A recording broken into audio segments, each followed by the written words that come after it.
pessoal, tudo bem com vocês? Tudo certinho?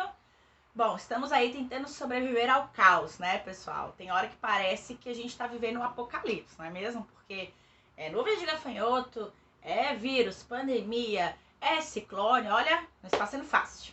Haja saúde mental, né? Mas a gente segue aí tocando barco, vamos colocar a nossa cabeça para pensar um pouquinho, para entender um pouco melhor da história, para que a gente também possa, além de se distrair um pouco de todas essas coisas que estão acontecendo, a gente também possa desenvolver o nosso intelecto, pensar um pouco sobre a nossa identidade, entender um pouco sobre a nossa história, né? Até porque história é isso aí, né, gente? Quem tem história, quem entende a história, quem tem conhecimento, tem poder, né?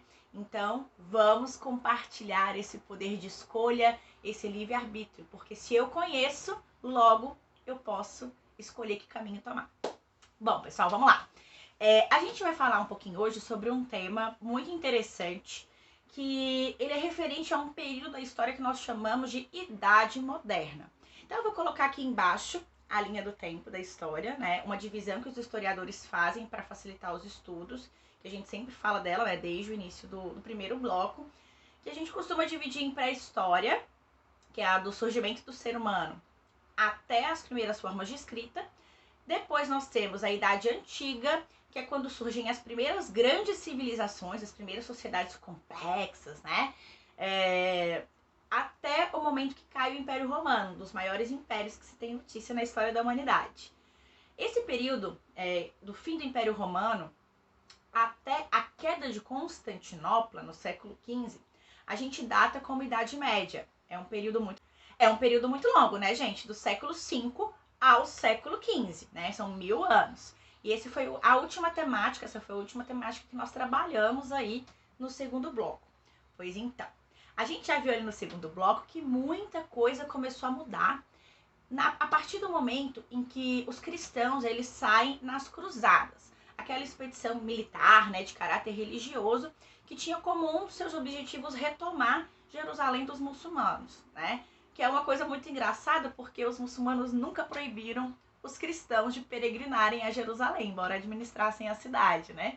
Mas enfim, né? A gente sabe que além desse objetivo espiritual, a Europa Ocidental ela passava por um período muito turbulento, um período de fome, um período que houve um aumento demográfico, ou seja, um crescimento populacional e as pessoas não tinham comida nem tecnologia para produzir alimento, né, suficiente para todos.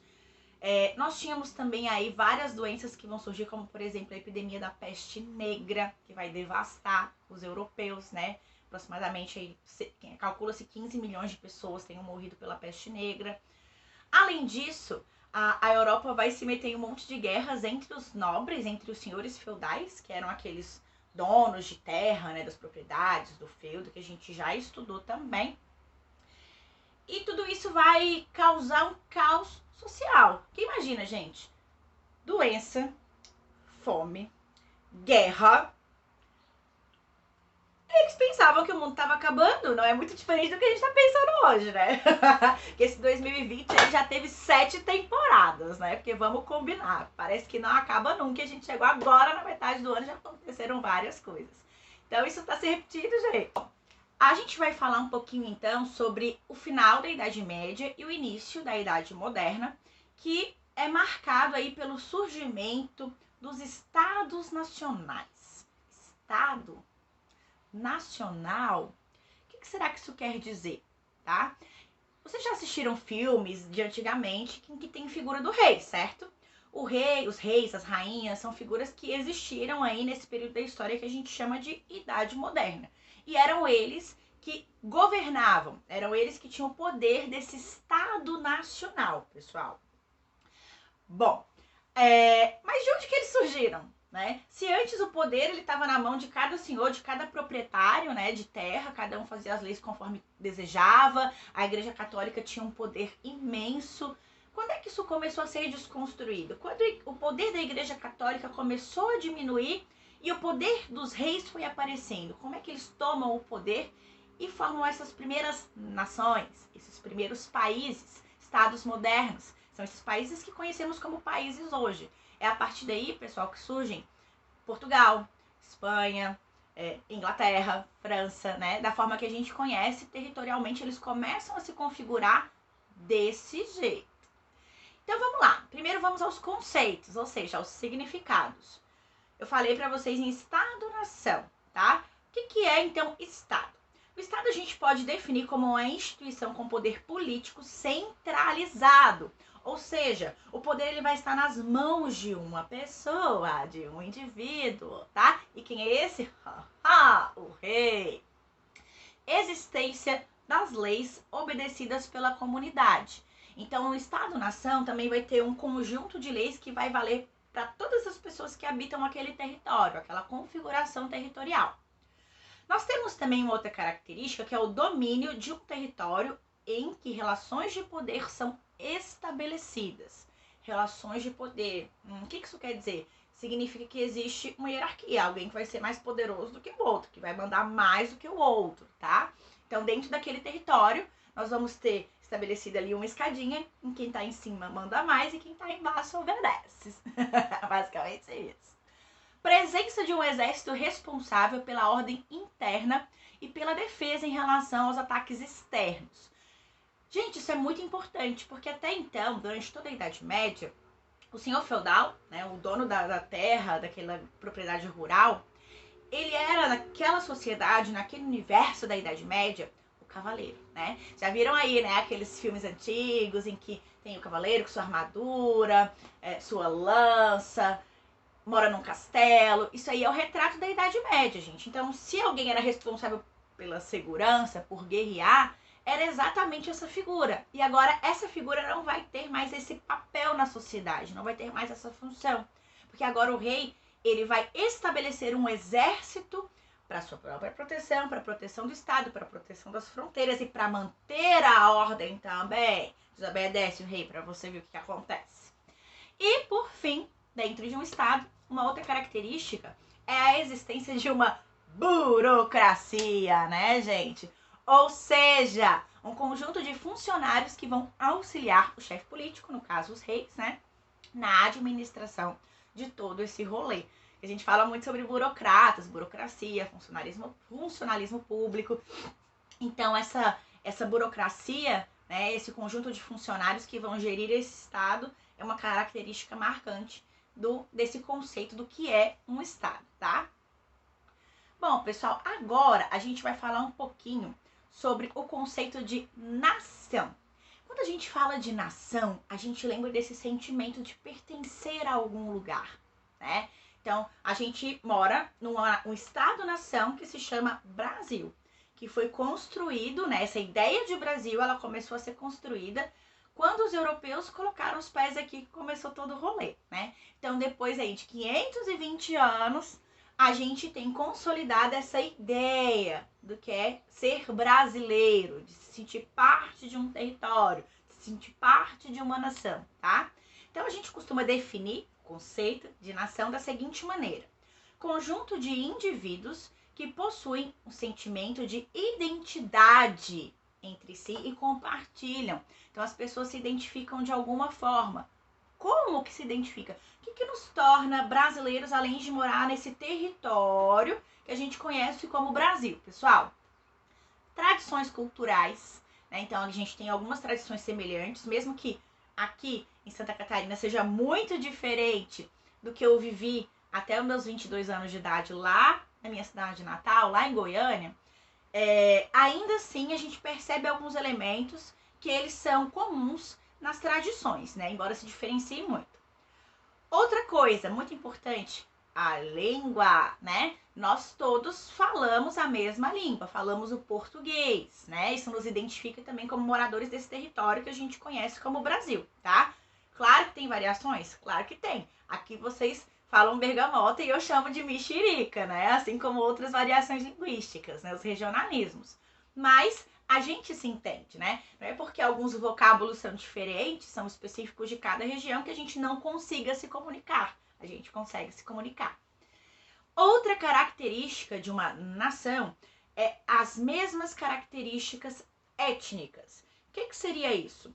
Seria características fenotípicas, ou seja, de aparência, tá? E de comportamento.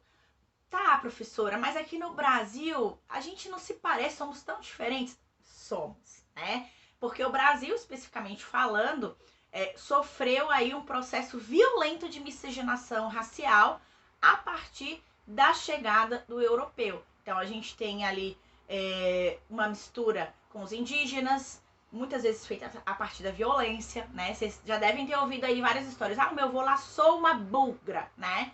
E isso literalmente acontecia, tá? As mulheres eram laçadas e aprisionadas como bichos.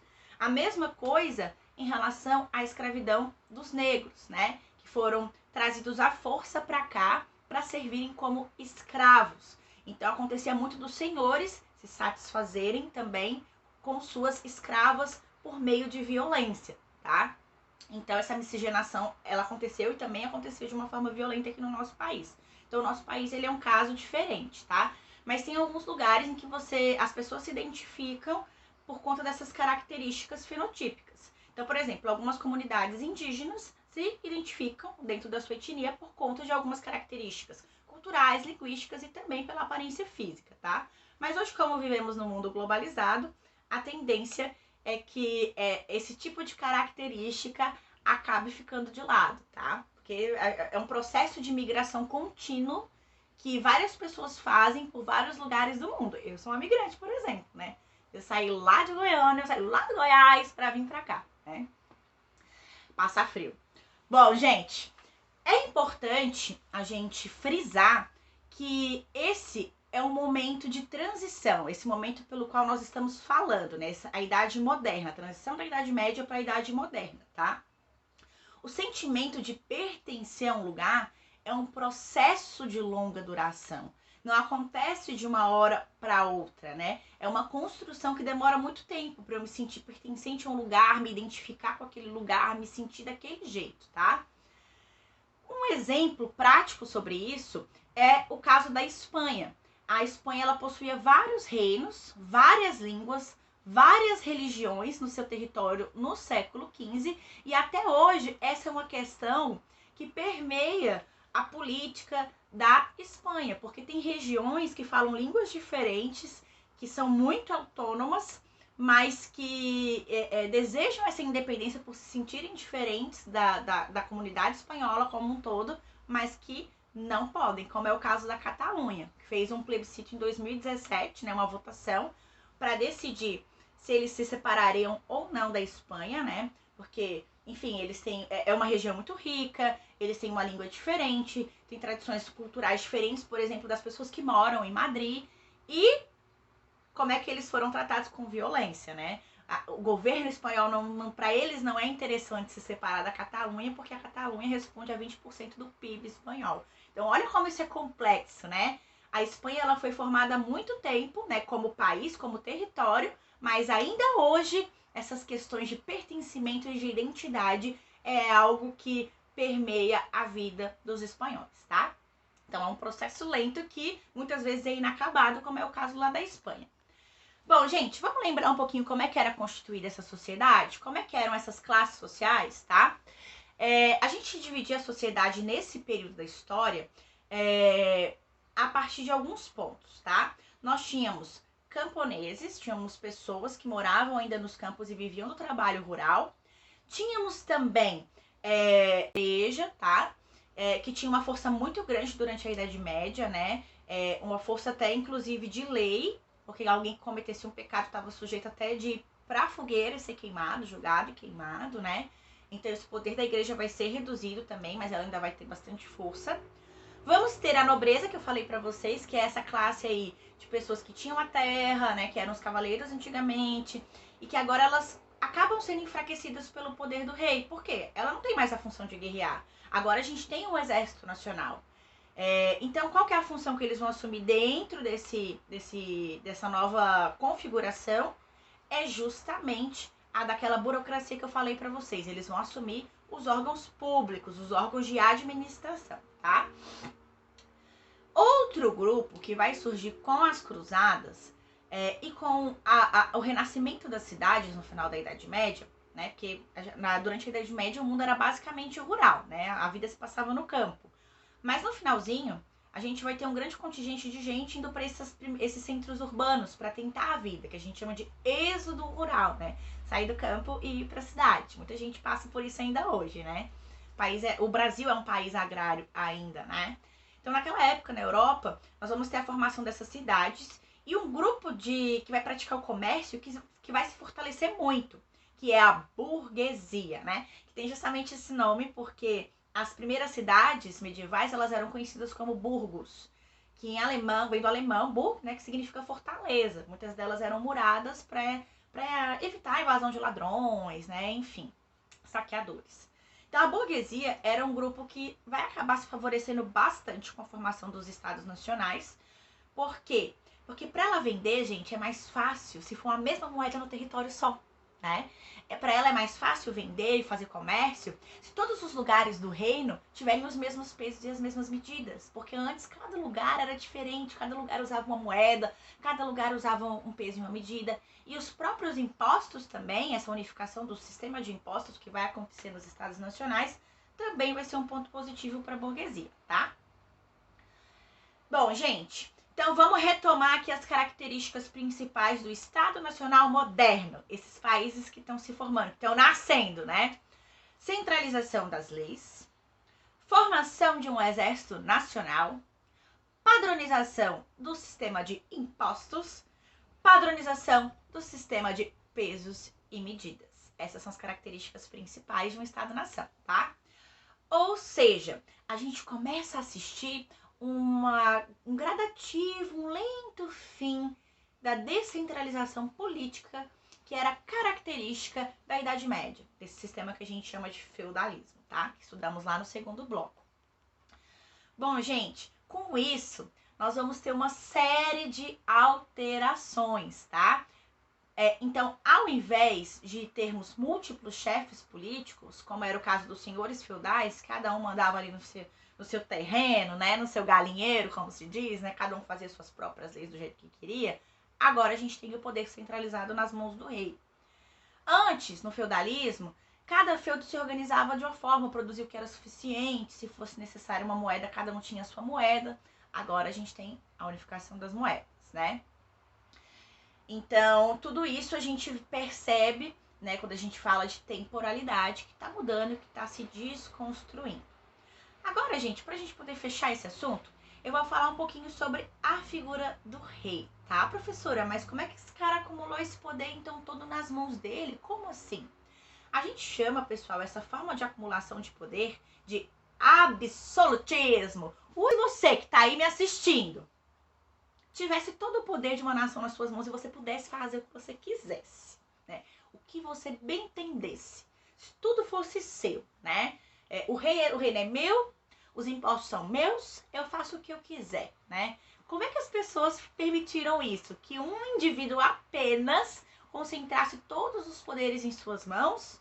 Porque a gente está falando, pessoal, de um momento de crise, né? Como eu falei para vocês, fome, guerra, miséria, doença, né? Peste negra. Então, as pessoas viam na figura desse rei, né? Desse herdeiro, uma possibilidade de colocar ordem em toda aquela bagunça, tá? Então, vamos surgir até, inclusive, teorias, como a de um filósofo chamado Bossuet, se der eu coloco ele aqui do ladinho para vocês verem a foto dele, que vai falar sobre o direito divino dos reis de governar, que eles só podem ser uma figura enviada por Deus para controlar toda a situação da Europa que estava o caos, que estava em crise, tá? Então esse modelo de poder a gente chama de absolutismo, tá bom? Bom, pessoal, é isso aí, por hoje eu fico por aqui. Espero que vocês tenham gostado do vídeo. Às vezes eu me empolgo, falo bastante. Mas se vocês tiverem alguma dúvida, a gente conversa pelo grupo de WhatsApp, a gente vai trocando figurinhas ali, para que a gente possa sanar qualquer tipo de dúvida, tá bom?